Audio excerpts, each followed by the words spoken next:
नमस्कार दोस्तों, कैसे हैं आप लोग। स्वागत है आपका इस यूट्यूब चैनल पर। दोस्तों हम लोग आज पढ़ने वाले हैं अकबर, मुग़ल बादशाह अकबर मुग़ल बादशाहों में सबसे इम्पॉर्टेंट है, क्योंकि इसमें बहुत सारी चीज़ें हम लोगों को पढ़नी होती हैं। अगर आप लोग सर्च करते करते आए हैं तो यकीन मानिए आपको यूट्यूब पर कहीं पर भी इस तरीके की क्लास नहीं मिलेगी, क्योंकि मैंने हर चीज़ को एक ही जगह लाने की कोशिश की है। जितने भी क्वेश्चन बने हैं छोटे से लगा के बड़े एग्जाम तक, वो सारे के सारे मैंने इसमें कवर किए हैं और मैंने आगे और पीछे का बैकग्राउंड बनाने की कोशिश की है। तो आपको सारी चीज़ें मिल जाएंगी, वो भी एक क्लास में। ठीक है, तो बस वीडियो को देखते रहिए। अगर चैनल पे आप नए हैं तो चैनल को सब्सक्राइब कर लें, बेल आइकन दबा दें, जिससे वीडियो का नोटिफिकेशन आपको मिलता रहे। चलिए स्टार्ट करते हैं। अकबर का शासनकाल 1556 से 1605 तक। पहले हम लोग अकबर के बारे में सामान्य जानकारी जान लेते हैं कि कुछ बेसिक जानकारी है जो बहुत ही इंपॉर्टेंट है। इसके बाद हम लोग कुछ और भी चीज़ें देखेंगे इसमें। सामान्य जानकारी क्या क्या है, जैसे अकबर का जन्म कब हुआ? 15 अक्टूबर 1542 में अकबर का जन्म हुआ। कहाँ हुआ? तो ये क्वेश्चन बनता है। अमरकोट के राणा वीरसाल के महल में अकबर का जन्म हुआ। पिता का नाम हुमायूं, माता का नाम हमीदा बानो बेगम। ठीक है। बचपन का नाम बदरुद्दीन और जलाल, जिसमें बदरुद्दीन आपको बहुत ही कम जगह लिखे दिखेगा, लेकिन जलाल आपको बहुत ज़्यादा दिखेगा। शिक्षक अब्दुल लतीफ़। देखिए ये विकीपीडिया से मैंने निकाला है, मैंने बहुत ज़्यादा खोजबीन की है हर जगह से, तब जाके ये क्लास तैयार की है मैंने। ठीक है, तो शिक्षक कौन है? अब्दुल लतीफ़ जो है शिक्षक है, लेकिन अकबर को जो है पढ़ा लिखा नहीं माना गया है, अकबर अनपढ़ था। मृत्यु कब हुई है अकबर की? 21 अक्टूबर 1605 को इसकी मृत्यु हो जाती है। अतिसार रोग के कारण, डायरिया रोग के कारण इसकी अकबर की मृत्यु हो जाती है।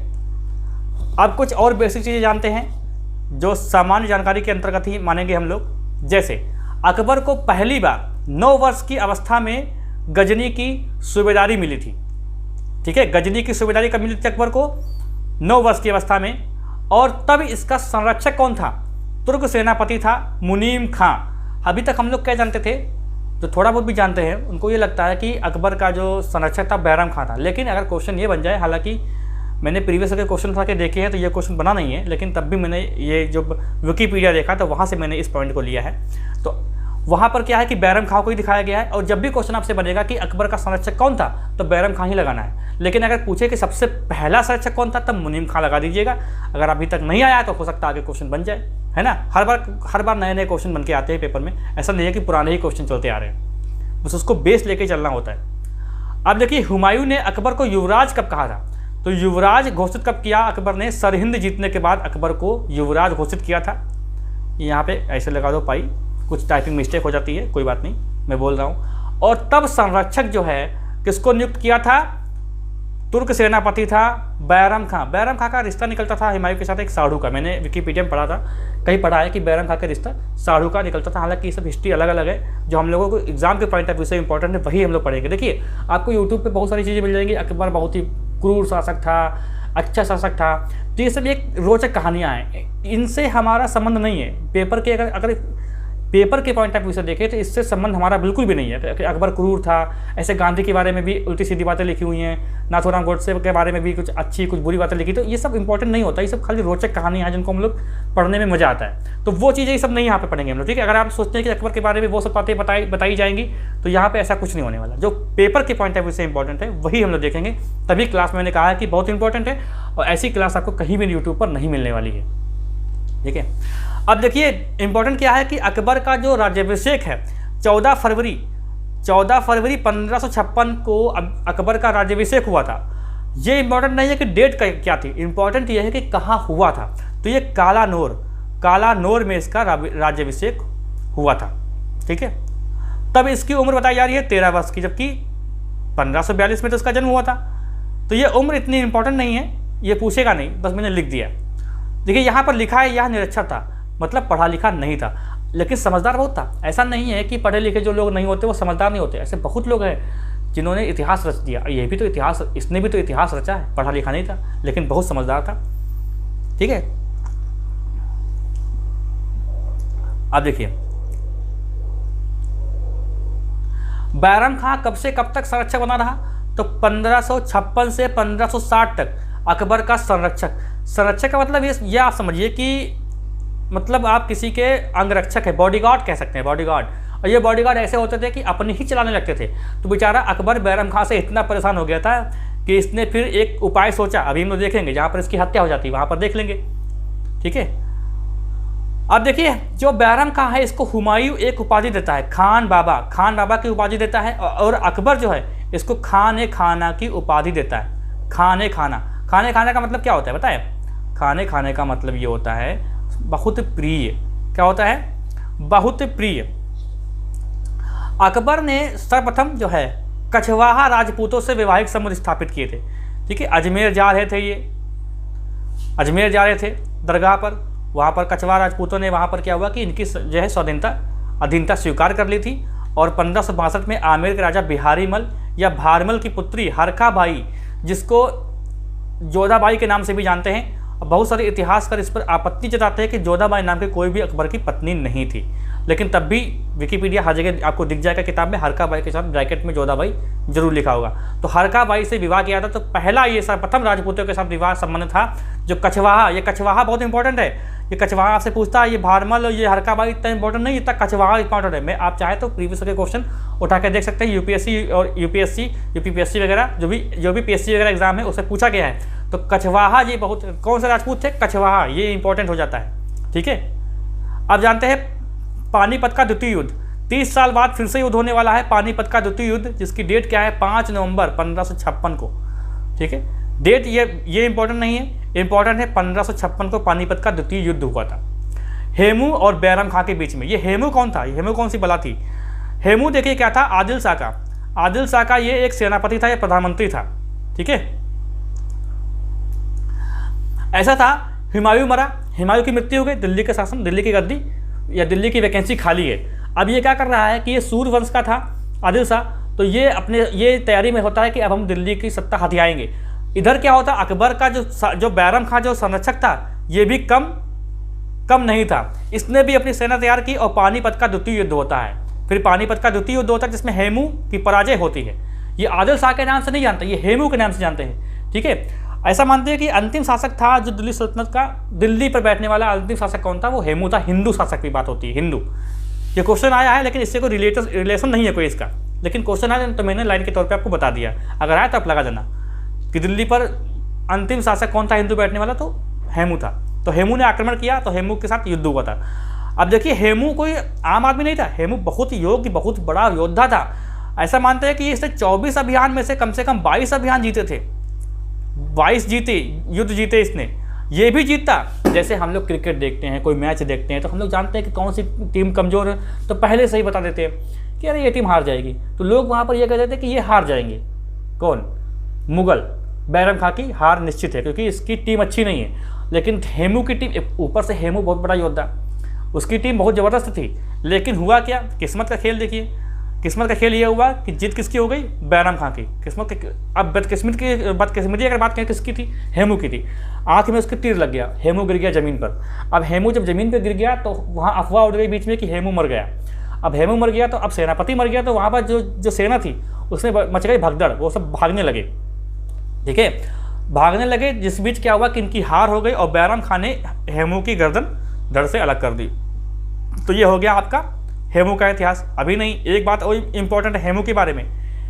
हेमू को आदिल शाह ने विक्रमादित्य की उपाधि दी थी। कुछ सिस्टम मेरा हैंग करता है ना, तो इसलिए थोड़ा सा प्रॉब्लम हो जाती है यार। विक्रमादित्य की उपाधि दी थी। और विक्रमादित्य की उपाधि इंपॉर्टेंट किस लिए है? इसकी वजह जानते हो क्या है? इसकी वजह यह है कि इतिहास में 14 लोगों ने विक्रमादित्य की उपाधि धारण की थी। इसमें 14वां व्यक्ति हेमू था जिसने ये विक्रमादित्य की उपाधि धारण की थी। किसने दी थी? आदिल शाह ने दी थी। तो याद रहेगा आपको। तो ये होता है, इस प्रकार से होता है पानीपत का। और पानीपत के युद्ध के बाद ही खान खाना की उपाधि देता है अकबर। अकबर अभी बहुत छोटा है, ठीक है। अकबर के चाचा उसका किडनैप भी कर लेते हैं, लेकिन उसके साथ कुछ गलत नहीं करते हैं।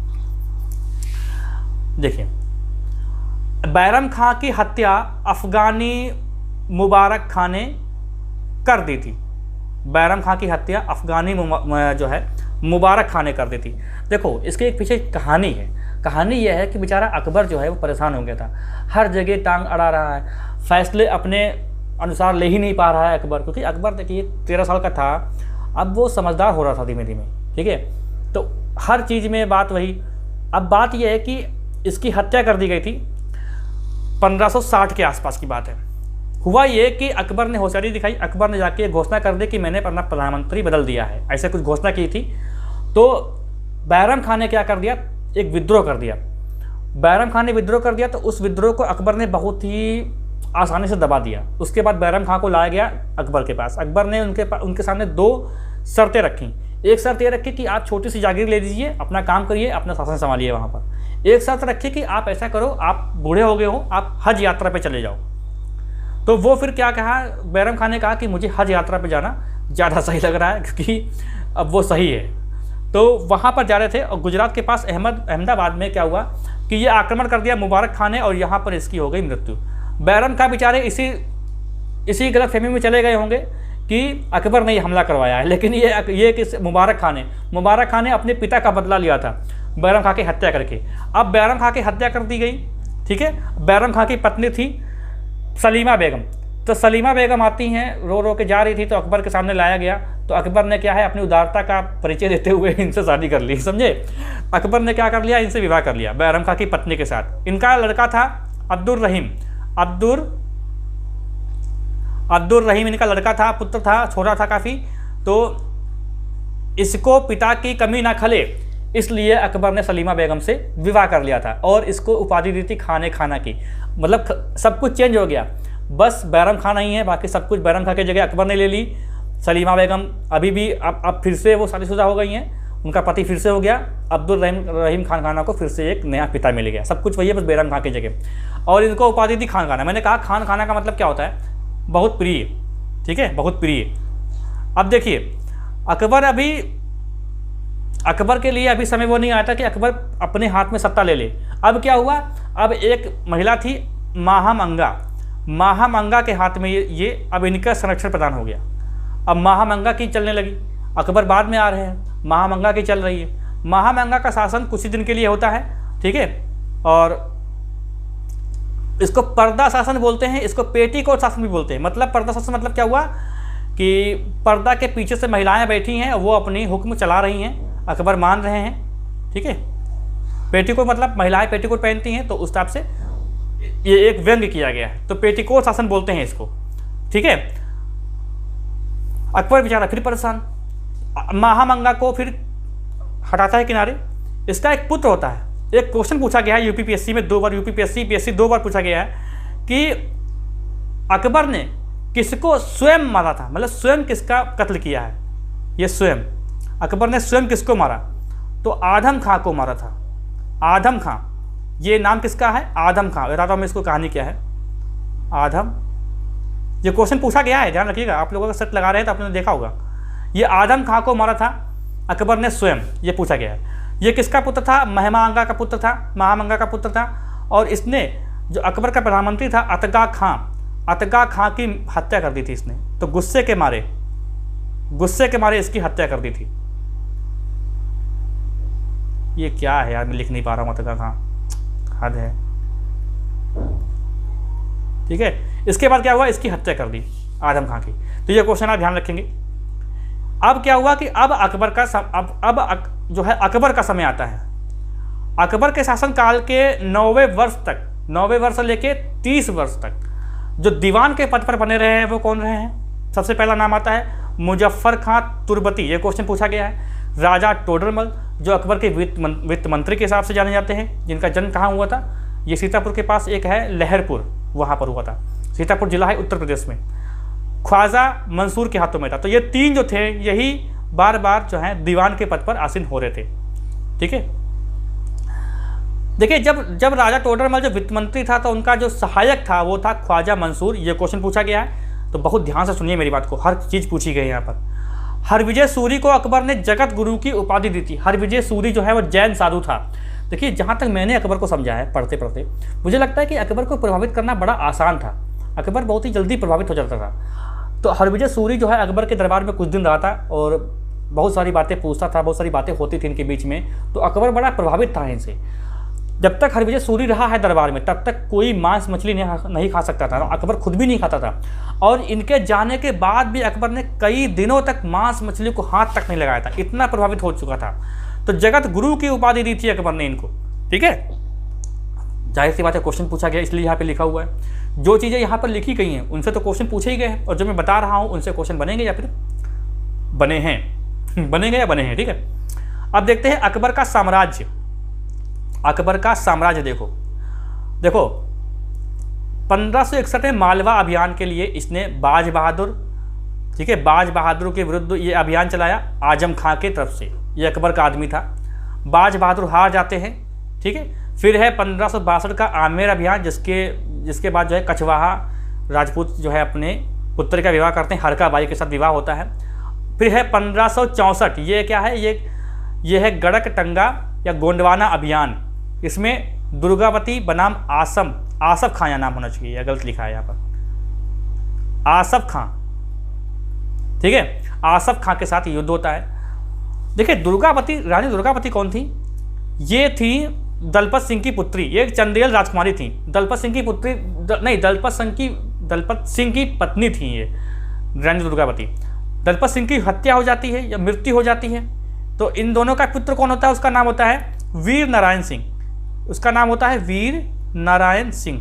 तो दरअसल गद्दी पर ये होता है, ये गद्दी पर होता है वीर नारायण सिंह। जो वीर नारायण सिंह है ये गद्दी पर होता है। इसकी संरक्षिका होती हैं ये दुर्गावती, रानी दुर्गावती। देखिए युद्ध बड़ा ही वीरता से लड़ती हैं, इतिहास में अमर हो चुकी हैं इस नाम के लिए कि वीरता से लड़ती हैं युद्ध। और ये घिर जाती हैं चारों तरफ से, तो क्या करती हैं, ये आत्महत्या कर लेती हैं, ये अपने आप को मार लेती हैं। इसके बाद आसफ खां इतनी लूटपाट मचाता है, बहुत धन दौलत, बहुत सोना चांदी होता है कि ये ले जा भी नहीं पाता है। अकबर अपनी उदारता दिखाते हुए क्या करते हैं, यहाँ पर अकबर क्या करते हैं कि जो भी राज्य जीता हुआ होता है उसको लौटा देते हैं। किसको लौटाते हैं? चंद शाह नाम है उसका, चंद शाह को ये वापस लौटाते हैं और अपनी अधीनता स्वीकार करने को कहते हैं कि हमारे अधीन हो जाइए और अपना शासन चलाइए। ठीक है, तो ये अभियान यहाँ पे अच्छे से मैंने आपको बता दिया। 1568 में मेवाड़ अभियान। मेवाड़ अभियान के बारे में आपसे कई बार क्वेश्चन पूछा गया है पेपर में कि मेवाड़ साम्राज्य ऐसा साम्राज्य था जिसने अकबर की कभी भी अधीनता स्वीकार करी ही नहीं। ठीक है, कभी भी अधीनता जो है स्वीकार करी ही नहीं, और जिसको चित्तौड़ भी कहते हैं, चित्तौड़ भी बोल देते हैं इसको। ठीक है, 1572 में गुजरात अभियान किया। गुजरात अभियान को स्मिथ ने एक चीज़ कही है गुजरात अभियान को कि यह अभियान सबसे तेज अभियान था और पहली बार अकबर ने समुद्र को देखा था। भाई देखिए, समुद्र को देखना कोई छोटी बात नहीं होती है। मैंने खुद आज तक कभी समुद्र नहीं देखा। आप लोगों में से बहुत लोग होंगे तो समुद्र नहीं देखेंगे। जो लोग समुद्र देखे होंगे वो सोच रहे होंगे इसमें कौन सी बड़ी बात थी तो भैया पूरी ज़िंदगी बीत गई लोगों की, समुद्र नहीं देखा, बड़ी बात तो है ही। ठीक है, अब देखो आता है 18 जून 1576 को हल्दी घाटी का युद्ध। हल्दी घाटी का युद्ध अकबर बनाम महाराणा प्रताप। ये कहा तो जाता है लेकिन अकबर का खाली नाम होता है। दरअसल ये युद्ध किसके बीच हो रहा होता है? जो अकबर का सेनापति है मान सिंह, और एक साथ में और था जिसका नाम था आसफ खां, और महाराणा प्रताप सिंह के बीच में ये युद्ध होता है। और इस युद्ध का परिणाम जो है वो हालांकि पराजय ही मानी जाती है महाराणा जो है प्रताप की, लेकिन अधीनता कभी स्वीकार नहीं करते हैं, वो हमेशा बाहर ही रहते हैं, लेकिन और आए दिन जो है मुगलों को परेशान करते हैं। ठीक है, कुछ कहानी है, मेरा मन तो बताने को हो रहा है, लेकिन फिर वही बात है कि क्लास बहुत लंबी हो जाएगी, और दूसरी बात यह है कि आप लोग शेयर भी नहीं करते हो। महाराणा प्रताप के बारे में आपको थोड़ा बता भी दूँ। अच्छा देखिए, महाराणा प्रताप जो हैं, इनके पिता का नाम क्या था? इनका पिता का नाम था उदय सिंह। उदय सिंह इनके पिता का नाम था। माता का नाम क्या था? माता का नाम था जयवंता देवी, जयवंता बाई, यहाँ पे लिखूं जयवंता बाई। उदय सिंह जो है अपने छोटे पुत्र को जो है वो सीट देते हैं, मतलब अपनी गद्दी जो है अपने उत्तराधिकारी जगमल सिंह को देते हैं। जगमल सिंह बहुत ही क्रूर शासक, मतलब बात बताते हैं कि लालची था, अपनी जनता पर अत्याचार करता था। वहाँ की जनता ने क्या किया था? महाराणा प्रताप को गद्दी पर बैठा दिया था। महाराणा प्रताप, अकबर ने जो है महाराणा प्रताप पास कई बार राजदूत भेजे, कहा कि हमारी अधीनता स्वीकार कर लो, लेकिन ये स्वीकार नहीं कर रहे थे, ये स्वीकार नहीं कर रहे थे। अंतिम में क्या हुआ कि युद्ध की घोषणा ही कर दी गई, युद्ध की घोषणा कर दी गई। ठीक है, फिर क्या हुआ कि जो यहाँ पर कुछ क्वेश्चन ये बनते हैं महाराणा प्रताप के बारे में कि जो महाराणा प्रताप था, जो राजपूतों की जो सेना थी, राजपूतों की सेना का सेनापति कौन था, ये क्वेश्चन बनता है। तो इसका जो सेनापति था उसका नाम था हकीम खां सूर या हकीम खां सूरी, ये इसका नाम था। ठीक है, तो देखो ये होता क्या है कि ये अफगान होता है, सेनापति कौन होता है, हकीम खां सूर अफगानी होता है। तो जब मुगलों से कई बार जब विरोध हुआ है, विद्रोह हुआ है अफगानों का, तो राजपूतों ने सहयोग किया था, इसीलिए राजपूतों की तरफ से ये अफगान सूरी जो था, ये हकीम खान सूरी, इसने साथ दिया था, सेनापति का रोल निभाया था। तो मान सिंह इसकी तरफ थे, कन्फ्यूज मत होइएगा, मान सिंह इनकी तरफ थे, आसफ खां था, और एक तरफ राजपूतों के सेनापति कौन था, वो था हकीम खां सूरी। महाराणा प्रताप जो थे ये भील समुदाय में पले बढ़े थे। एक अरावली पर्वत पर भील समुदाय रहता था, वहाँ पर ये पढ़े लिखे, मतलब इनका बचपन वहीं बीता, वहीं पर ये पले बड़े हुए थे। भील समुदाय में काफ़ी जान परिचय थी। जब अकबर ने इन पर आक्रमण करने की बात कही तो ये भील समुदाय के पास गए थे। वहाँ पर इनका भील समुदाय का जो वहाँ पर जो शासक था उसका नाम था राणा पुंजा शासक था। ठीक है, तब वहाँ पर क्या पता लगा कि जो बैरम जो इसका जो है आसफ खां, मान सिंह और आसफ खां ये पहले ही इससे बात कर चुके हैं। ठीक, इसको लालच दे चुके हैं, लेकिन ये लालच में नहीं आता है और ये तलवार लेके झुक जाता है महाराणा प्रताप के आगे और कहता है कि हम हमेशा राजपूतों का साथ देंगे। इसका साथ भी मिलता है। ठीक है, इसका भी साथ मिलता है। इनकी सेना बहुत ही कम होती है और मान सिंह अपनी 80,000 की सेना, 80,000 लोगों की सेना लेके पहुंचते हैं और वहाँ पर युद्ध होता है, जहाँ पर, ठीक है, जहाँ पर जो है बहुत भीषण युद्ध होता है। ये इतिहास में एक युद्ध जो है अमर हो गया है। ठीक है, हल्दी घाटी का युद्ध।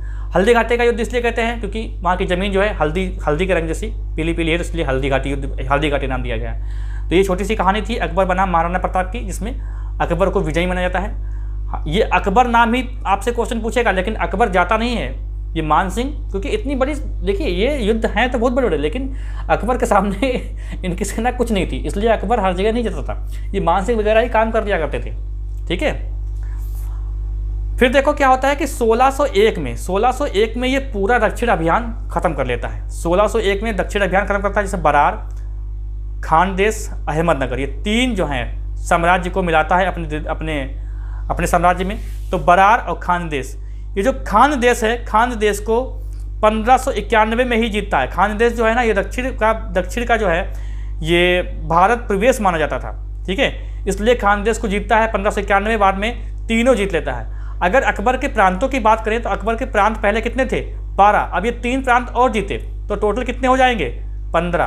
तो अकबर के प्रांतों की संख्या कितनी हो जाएगी, 15 अकबर की प्रांतों की संख्या हो जाएगी। और दक्षिण विजय के बाद ही अकबर ने अपने आप को सम्राट कहा था, ये बात ध्यान रखिएगा। ठीक है, अकबर ने अपने आप को क्या कहा था, सम्राट। दक्षिण विजय के बाद ही अकबर ने अपने आप को क्या कहा था, सम्राट कहा था। ध्यान रखेंगे इस बात को। ठीक है, अब आइए देखते हैं अकबर के जो महत्वपूर्ण कार्य हैं, इनसे बहुत क्वेश्चन बनता है। वनडे एग्जाम में तो इनसे क्वेश्चन बहुत बनता है। ठीक है, ये कार्य इसलिए किए गए थे ताकि वनडे एग्जाम में आपसे क्वेश्चन बने। 1562 में अकबर ने दास प्रथा का अंत किया। देखिए अकबर की सोच थोड़ी अलग थी। दास वगैरह ये उसके समझ में नहीं आता था। ठीक है, ये सोच इतनी थी कि ये समझ लो कि इसने जो है, सॉरी, देखो इसकी सोच ऐसी थी कि पहली बात तो सभी धर्मों को बराबर मानता था। ठीक है, और इसने ये कह रखा था कि प्रत्येक व्यक्ति को एक शादी ही करनी चाहिए। दूसरी शादी तब करे जब पहली वाली पत्नी बंधिया हो। बंधिया का मतलब मुझे लग रहा है कि शायद जो है बच्चे ना दे सके, बच्चे वगैरह जो है पैदा ना हो उसे। ठीक है, बंधिया, मुझे सही से बंधिया का मतलब रहता नहीं, मैंने देखा नहीं, मैं अभी अचानक से ध्यान आया कि बंधा वक्त था, लेकिन इसका मतलब मैं भूल गया हूँ। तो बंधिया मतलब यही कुछ कमी होगी उसके अंदर, तभी वो शादी, आप ऐसे समझो, बंधिया थी तो बंधिया मतलब जो है कमी अगर पहली पत्नी में हो तभी दूसरी शादी करेगा। ये मतलब जो है सबके लिए अलाउ कर दिया गया था। तो मतलब उसकी ये सोच नहीं थी, ये उसने अलाउ कर रखा था साम्राज्य में अपने, तो एक ही शादी कर सकता है। ठीक है, और शादी की जो उम्र थी वो लड़कों की कर दी थी 16 साल और लड़कियों की उम्र कर दी थी 14 साल। इससे कम उम्र की शादी बच्चे नहीं करेंगे, ये बाल विवाह पर रोक लगाई थी। सती प्रथा का भी इसने विरोध किया था। तो इसकी सोच थोड़ी अलग ही थी अकबर की।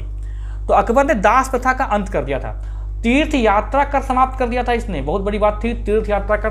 देखिए अकबर को ये पता था कि हमें साम्राज्य का विस्तार करना है, तो हमें सबसे जो ज़्यादा संख्या है भारत में हिंदुओं की, उनको साथ लेके चलना पड़ेगा। ये उसकी सोच हुई थी। और ये सोच देखिए, पढ़ा लिखा ना होने के बावजूद भी उसके दिमाग में ये सोच थी। ठीक है।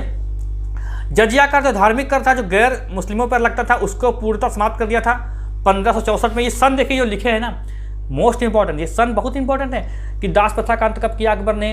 तीर्थ यात्रा, पहली बात तो ये तीर्थ यात्रा का समाप्त किसने किया, दास प्रथा का अंत किसने किया, अकबर ने किया। ये तो आपको पता होना चाहिए। लेकिन सन जो है ना, ये सन भी बहुत इंपॉर्टेंट है कि 1564 में इसने जो है जजिया का समाप्त किया। 1568 में सीकरी का निर्माण कराया, जो आगरा से लगभग 30-25 किलोमीटर दूर है। और गुजरात फतेह के बाद 1572 में इसने जो है फतेहपुर सीकरी नाम दिया। फतेहपुर सीकरी पहले नाम नहीं था, जब इसका निर्माण कराया गया था तो इसका नाम सीकरी था। जब फतेह मतलब गुजरात को फतेह, गुजरात जीतने के बाद ये बड़ा खुश था। ठीक है। 1574 में मनसबदारी व्यवस्था इसने स्टार्ट की। ये मनसबदारी व्यवस्था जो है मंगोलों से ली गई थी। मंगोल लोग पहले मनसबदारी व्यवस्था करते थे, अकबर जो है भारत में लेके आया था। ठीक है। अब देखिए मनसबदारी व्यवस्था, आप इतना समझो कि सेना की एक टुकड़ी को जो रखने वाला जो अधिकारी था उसको बोलते थे मनसबदार। मनसब क्या था, एक पद था, दार मतलब अधिकारी, तो पद का अधिकारी। तो ये 3 प्रकार के मनसब थे जो बताया गया है कि 500 मनसब, जो 500 मनसब थे जिसके पास, उसको मनसबदार बोलते थे। और 500 वाले सैनिक को मनसबदार बोलते थे। और 500 से 2500 जो जिसके पास सैनिक थे उसको बोलते थे अमीर। और जो सबसे ज़्यादा मनसबदार थे उसको बोलते थे अमीर आज़म। देखिए जो सबसे ज़्यादा जिसके पास मनसब थी वो राजपूत होते, मतलब वो क्या होते थे, राजपूत बता रहा हूँ, वो राजकुमार होते थे। राजकुमार मतलब उनके पुत्र वगैरह होते थे, उनके बहुत ही खास होते थे, उनके पास सबसे ज़्यादा मनसब होती थी। तो मनसब क्या हुआ, मनसब का मतलब ये हुआ कि जो सैनिक रखने की, जो सैनिक का जो अधिकारी होता था, जैसे कि आपके अंडर में 10,000 सैनिक है तो आप एक मनसबदार हैं। ठीक है। और ये जो सैनिक है ये है मनसब आपकी। ठीक है। देखो ऐसा बताते हैं कि मैक्सिमम 30,000 सैलरी थी एक मनसबदार की।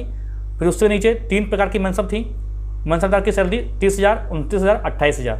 और जो मनसबदार होते थे यही अपने मनसब, जो तनख्वाह मिलती थी इनको नगद में या जागीर के रूप में तनख्वाह मिलती थी। अकबर जागीर के रूप में या तनख्वाह के रूप में इसको पैसा मिलता था मनसबदार को। उसी पैसे को तनख्वाह के रूप में वो मनसबदार अपने सैनिकों में बांटता था। ऐसा नहीं था कि अकबर उनको सैनिक का अलग, वो नहीं, वो मनसबदार को तनख्वाह देता था। और तनख्वाह जो मनसबदार जो होते थे वो तनख्वाह अपने सैनिकों में बांटते थे। बाद में इसका दुरुपयोग भी होने लगा, बहुत लोगों की तनख्वाह मार भी लेते थे। देखिए ये तनख्वाह देने के बाद भी बड़ा ही खुश नसीब, मतलब बहुत ही खुशहाल ज़िंदगी जीते थे, क्योंकि कोई भी टैक्स नहीं था इन पर, जो मनसबदार थे। तो मनसबदार को पैसे मिलने के बाद ये अपनी पैसा का बंटवारा सैनिकों में करते थे। समझ गए। एक बात और है, मनसबदारी जो व्यवस्था थी ये एक क्या बोलते हैं इसको, वंश के हिसाब से नहीं थी। अगर कोई मनसबदार मर जाता है तो उसकी जागीर वापस ले ली जाएगी, ये नियम था। कुछ पैसा कुछ रियायत दे के उसको छोड़ के बाकी सब अपने, जो मुगल बादशाह अकबर था वो अपने अंडर में कर लेता था। ये थी मनसबदारी व्यवस्था। ठीक है। तो कौन स्टार्ट करता है, अकबर 1574 में ये स्टार्ट करता है। ध्यान रखिएगा इस चीज को। 1575 में इबादत खाने की स्थापना की। इबादत खाना क्या था, देखिए बड़ा ही जिज्ञासु व्यक्ति का, जिज्ञासु बोलते हैं जिसको जानने की इच्छा, ये जिज्ञासु, ये आपके हिंदी में भी क्वेश्चन आता है। जो जानने की इच्छा रखने वाला होता है उसको बोलते हैं जिज्ञासु। तो बहुत ही जिज्ञासु प्रवृत्ति का आदमी था। इसको धर्म में बड़ा इंटरेस्ट था। ये सबसे बातें करता रहता था कि आपके धर्म में क्या है, इनके धर्म में क्या है, अच्छी बातें क्या है, खराब बातें क्या है। इबादत खाना, अब इसने क्या किया, कुछ साल तक तो खाली इसमें मुस्लिम समुदाय के ही लोग जाते थे। ठीक है। अब इससे इसका मन भर गया कि इस इस्लाम धर्म के बारे में जो अच्छी बातें मैंने जान ली। तो इसने क्या किया कि फतेहपुर जो सीकरी, जो इबादत खाने की स्थापना कहाँ की थी, फतेहपुर सीकरी में। ये ध्यान रखिएगा, ये क्वेश्चन लिखा नहीं मैंने, फतेहपुर सीकरी में। 1578 में क्या हुआ कि इसने इबादत खाना जो है सबके लिए खोल दिया, सबके लिए। अब क्या हुआ, अब सबके लिए खोलते तो सभी धर्म के लोग इसमें आते थे, चर्चा होती थी, अकबर उससे वार्तालाप करते थे, बीच में अकबर बैठते थे अध्यक्ष के रूप में, सब बातें पूछते थे। ठीक है। काफ़ी साल तक चलता रहा। और उसके दिमाग में ये सब आती रही बातें, अच्छी बातें बुरी बातें, सभी धर्मों को इसने समझा। क्योंकि 1900 कहाँ जा रहा हूँ मैं इतने साल बाद, 1575 में इसने इबादत खाने की स्थापना की थी। तो 1575 से 3 साल तक ये खाली इस्लाम धर्म के बारे में जानकारी ले रहा था। उसके बाद इसका मन भर गया, एक तरीके से कह सकते हैं। देखिए ऐसा इतिहास में बताया नहीं, एक पढ़ाने का तरीका सबका अलग अलग होता है। तो मैं यहाँ पे कह रहा हूँ मन भर गया होगा, इसने सबके लिए खोल दिया कि अब सबके बारे में जानेंगे हम, कि सबके बारे में जानेंगे क्या क्या चीज़ें हैं, सबके बारे में जानेंगे। ठीक है, सबके बारे में जाना तो क्या किया इसने, सभी धर्मों के लिए खोल दिया। अब सभी धर्म के लोग आते थे, अपने अपने धर्म के जो होते थे, जैसे कि मौलवी हुए, पंडित हुए, साधु हुए, सब आते थे, बात करते थे, अच्छाई भलाई सबको इन्होंने, अकबर ने खूब अच्छे से समझा। ठीक है, फिर एक मजहर की घोषणा की। मजहर एक घोषणा पत्र था, धार्मिक घोषणा पत्र था, और इसको किसने दिया था, शेख मजहर की घोषणा। मजहर जो है किसने तैयार किया था, तो शेख मुबारक ने इसको तैयार किया था। शेख मुबारक जो है तो अबुल फजल के जो है पिताजी हैं। ठीक है, शेख मुबारक तो मजहर की घोषणा की थी 1579 में। 1580 में देसाला बंदोबस्त का जो है देसाला बंदोबस्त लाया गया। ये देसाला बंदोबस्त किस लिए लाया गया था, ये लाया गया था टोडरमल के द्वारा। किसके द्वारा, तो इसको टोडरमल व्यवस्था भी कहते हैं, इसको क्या कहते हैं, टोडरमल व्यवस्था भी कहते हैं, 1580 में। ठीक है, देसाला बंदोबस्त क्या था, ये एक तरीके से आप कह सकते हैं कि भू राजस्व से संबंधित था। इसमें क्या होता था कि फसलों को 10 वर्ष, जो 10 वर्ष हैं, 10 वर्ष जो फसलें बोई जा रही हैं, जैसे एक साल से एक, ऐसा नहीं, जैसे कि 2000 से 2010 तक जो फसलें बोई गई हैं, ठीक है, 10 साल हो गए। इसके अनुसार जिस साल में जो रेट था, 10 सालों का रेट निकाल के, उनका औसत निकाल के, जो खर्चा, जो भी कमाई होती थी, उसका 1/3 हिस्सा जो है वो राजस्व कर के रूप में वसूला जाता था। ये था आपका देसाला बंदोबस्त। ठीक है, फिर से समझो, 10 साल की कहानी थी। 10 साल में जो भी रेट हुए हैं जिस साल में, उन सभी का औसत निकालकर जो भी कमाई होती थी उसका 1/3 हिस्सा राजस्व कर के रूप में वसूला जाता था। अच्छा, एक चीज़ और समझो, जब्ती प्रणाली का भी क्वेश्चन आता है। जब्ती प्रणाली भी अकबर ने स्टार्ट की थी, और ये भी भू राजस्व से संबंधित है। बस इतना समझो यहाँ पर। दीन इलाही क्या था, दीन इलाही एक अलग तरीके का नए विचित्र प्रकार का धर्म था, जो ये 1575-1578 में जो इबादत खाने इसने स्टार्ट किया था। इसने सोचा, इसने कहा कि भैया देखो, सबके धर्म में कुछ ना कुछ कमियां हैं, और कुछ ना कुछ अपनी अपनी गणित बता रहे हो। ऐसा करते हैं, एक नया धर्म की स्थापना करते हैं। ये इस्लाम धर्म नहीं है। इसने कहा कि ये इस्लाम धर्म नहीं है। अब दीन इलाही नाम क्यों पड़ा इसका, तो भाई देखो, हो सकता है कि वो मुस्लिम धर्म के थे, तो मुस्लिम धर्म कुछ जानते होंगे, उस हिसाब से इसका नाम रख दिया। जैसे अंग्रेज लोग अंग्रेजी नाम रखते, अब मुस्लिम थे, मुगल थे, वो अंग्रेजी नाम, ये उर्दू वाला नाम को रखे। ठीक है, हिंदू होते तो कुछ और नाम रखते। तो इसने क्या किया, दीन इलाही नाम की घोषणा की थी। दीन इलाही, तो 1582 में दीन इलाही नाम की घोषणा की थी। सॉरी, दीन इलाही धर्म की घोषणा की थी। एक तरीके से धर्म था ये दीन इलाही। ठीक है, इसको सबसे पहले किसने किया था, बीरबल ने इस धर्म को अपनाया था, जिसका नाम था महेश दास। अभी देखेंगे हम लोग इसके बारे में। अब आते हैं हम लोग किसके बारे में, ये क्या हो गया यार,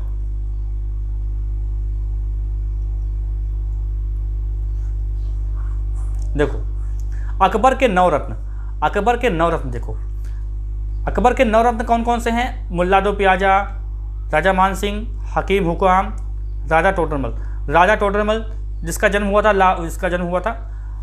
लहरपुर में, 1500 में।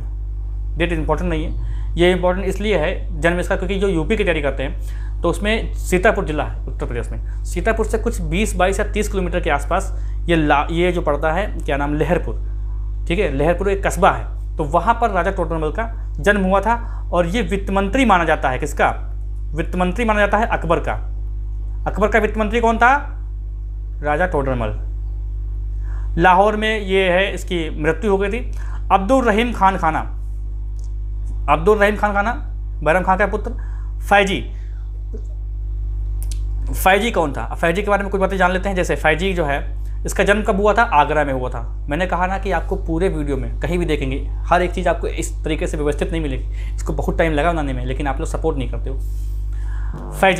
फैजी के बारे में जान लेते हैं। ये कुछ हुआ था यार, लाइट चली गई। हेलो, चल रहा है। फैजी जन्म कब हुआ? आगरा में हुआ। कहाँ हुआ? मृत्यु हुई लाहौर में। ये देखिए, अनुवाद विभाग की जो स्थापना की गई थी वो फैजी की अध्यक्षता में ही की गई थी। लीलावती का अनुवाद कराया था मुराद व सलीम का शिक्षक।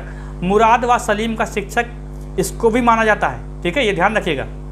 ये क्वेश्चन विकिपीडिया से निकाला है। अबुल फजल के बारे में जान लेते हैं। अबुल फजल कौन था भाई? देखो, अबुल फजल पुस्तक किस पुस्तक थी? अकबरनामा। अकबरनामा या आईना अकबरी किसने लिखा है? ये अबुल फजल ने लिखा है, अबुल फजल ने। और कलिया दामन का पुस्तक का जो अनुवाद किया था फारसी भाषा में, कलिया दामन, वो अबुल फजल ने किया था। याद कर लो यार, नोट कर लेना इसको। इसकी हत्या कर दी गई थी। हत्या कैसे करी गई थी ये बताओ। ऐसा था दोस्तों कि जो इसका सलीम था ना, सलीम ने कर दिया विद्रोह। अकबर का पुत्र सलीम विद्रोह को दबाने के लिए अपने मित्र भी उसको मानता था अकबर। अबुल फजल को बुलाता है, अबुल फजल आ रहे होते हैं और अबुल फजल की हत्या जो है सलीम करवा देता है। एक ओरछा का बुंदेला सरदार था वीर सिंह, ये ध्यान रखिएगा, वीर सिंह देव, या इसको वीर सिंह देव या वीर क्या बोलते हैं यार, वीर सिंह या वीर सिंह बुंदेला, हाँ बुंदेला। तो वीर सिंह देव या वीर सिंह बुंदेला जो है इसकी हत्या कर देता है। बाद में सलीम जो है ना, उच्च अधिकारी जब बनवाता है, जब उच्च अधिकारियों को पद बांट रहा होता है तो अपने खास वीर सिंह बुंदेला को भी अपना एक उच्च पद देता है, ठीक है। इसकी हत्या करवा देता है, अबुल फजल की हत्या हो जाती है, ठीक है ना। चलो आगे देखते हैं। 7 हो गए, 9 है ना, नवरत्न मतलब 9। बीरबल का नाम क्या है? मूल नाम क्या है? ये क्वेश्चन बहुत आता है। तो पंडित महेश दास भट्ट, ये इसका पूरा नाम था बीरबल का। जन्म कहाँ? मध्य प्रदेश में। विद्रोह दबाने के लिए इसकी मृत्यु हो जाती है। इसकी विद्रोह जो है दबाने जाता है। देखिए, अफगानिस्तान के युद्ध में एक बड़ी सैन्य जो होती है, बड़ी सैन्य मंडली में क्या, कैसे बताऊं मैं आपको। देखो 1500, ये याद रखो, 1586 को अफगानिस्तान के विरुद्ध एक बड़ी सैन्य मंडली के नेतृत्व के दौरान जो है बीरबल की मृत्यु हो जाती है।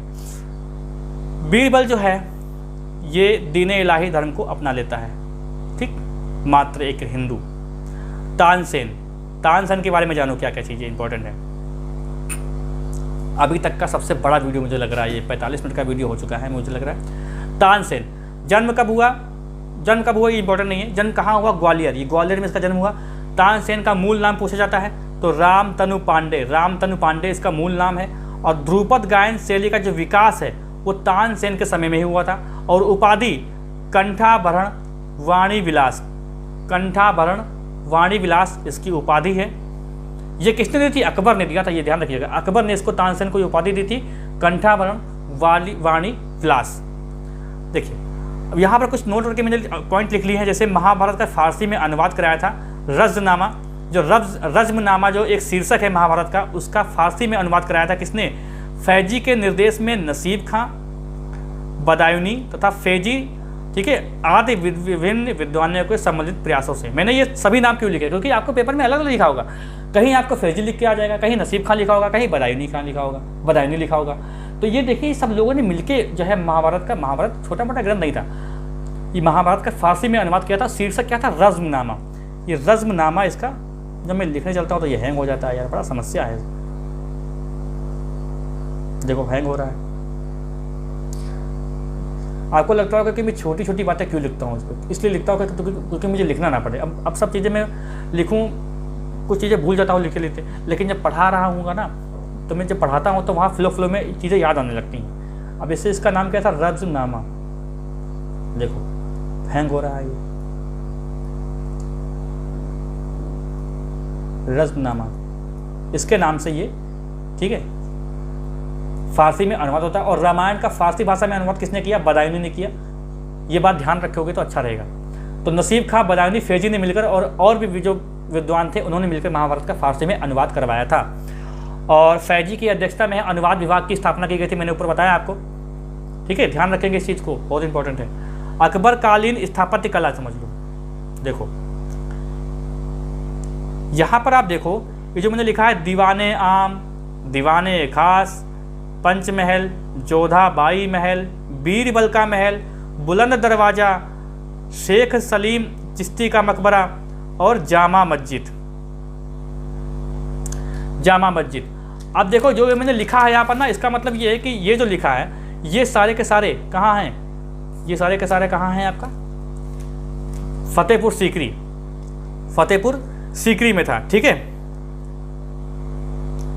और आगरा का किला, ये जो आगरा का जो किला आप देखने जाते हो, ये किसने बनवाया था, ये अकबर ने बनवाया था। और जो इलाहाबाद का जो किला है, इलाहाबाद का किला ये अकबर ने बनवाया था। और अजमेर का किला ये अकबर ने बनवाया था। जामा मस्जिद जो है ये अकबर ने बनवाई थी फतेहपुर सीकरी में, और जो दिल्ली में बनवाई थी वो शाहजहां ने बनवाई थी। जो आगरा का जो किला है वो बनवाया था अकबर ने, और जो दिल्ली का लाल किला है वो बनवाया था शाहजहां ने। तो आपको ध्यान देगा तो अच्छी बात है, क्योंकि भूल जाएंगे तो गड़बड़ हो जाएगा सब। ठीक है। देखो एक जो बुलंद दरवाज़ा है ना, इसके बारे में समझ लो थोड़ा सा। बुलंद दरवाज़ा जो है ये गुजरात विजय के उपलक्ष्य में बनवाया गया। ये क्वेश्चन बहुत आता है, गुजरात से विजय करता है तो ये बुलंद दरवाज़ा का निर्माण करवाता है, ये तो हम लोग जानते हैं। लेकिन एक पर्सी क्राउन एक अंग्रेज हैं, पर्सी क्राउन, इनके हिसाब से जो है ये जो बुलंद दरवाज़ा का जो निर्माण है ये कब करवाया गया था, ये दक्षिण विजय के अभियान के।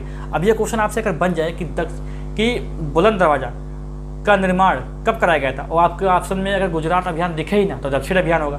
तो ये एक पर्सी क्राउन है जिसने ये माना है कि जो बुलंद दरवाज़ा का निर्माण है वो करवाया गया था दक्षिण विजय अभियान के बाद, खुशी में। तो ये ध्यान रखिएगा ये क्वेश्चन, इस बात को आप दिमाग में बता लीजिए, लेकिन ऐसा होता है ना कि रट मत लीजिएगा, क्योंकि गुजरात अभियान ही मानते हैं, लेकिन इनके हिसाब से अगर एक विशेष तौर पे क्वेश्चन ऐसा आ जाए कि इनके हिसाब से, तो दक्षिण अभियान लगाना है आपको। ठीक है ना। और सलीम चिश्ती की दरगाह भी बनवाई थी इन्होंने, यहाँ पे लिखा नहीं है। और हुमायूं का मकबरा भी इन्होंने बनवाया था, अकबर ने ही। तो ये चीज़ें आपको ध्यान रहेगी ना। ये यहाँ से यहाँ तक जो चीज़ें हैं ये जो हैं ये कहाँ पर हैं उपस्थित, ये फतेहपुर सीकरी में है। और बाकी ये जो अलग अलग चीज़ें हैं, इलाहाबाद का किला जो गंगा नदी के किनारे बना है, गंगा संगम पर बना है, और अजमेर का किला जो है, और आगरा का किला। ठीक है, ध्यान रखेंगे इस चीज़ को, बहुत ही इंपॉर्टेंट चीज़ है ये। तो बुलंद दरवाज़ा का निर्माण किस लिए कराया गया था, गुजरात अभियान के दौरान। ठीक है। बाकी जो मैंने लिखा है पॉइंट में पर्सी क्राउन, उसके हिसाब से ध्यान रखिएगा कि दक्षिण अभियान।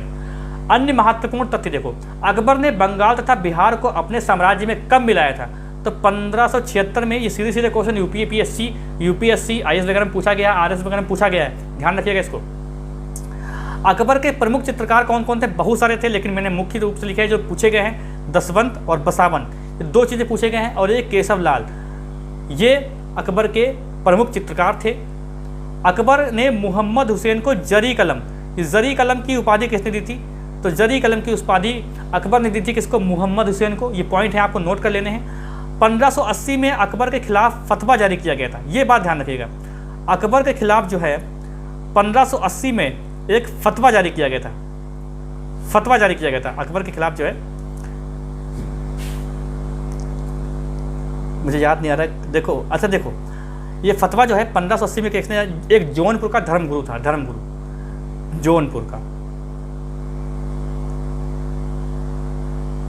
जौनपुर का एक धर्मगुरु था। ठीक है, जिसका नाम क्या था, मुल्ला मोहम्मद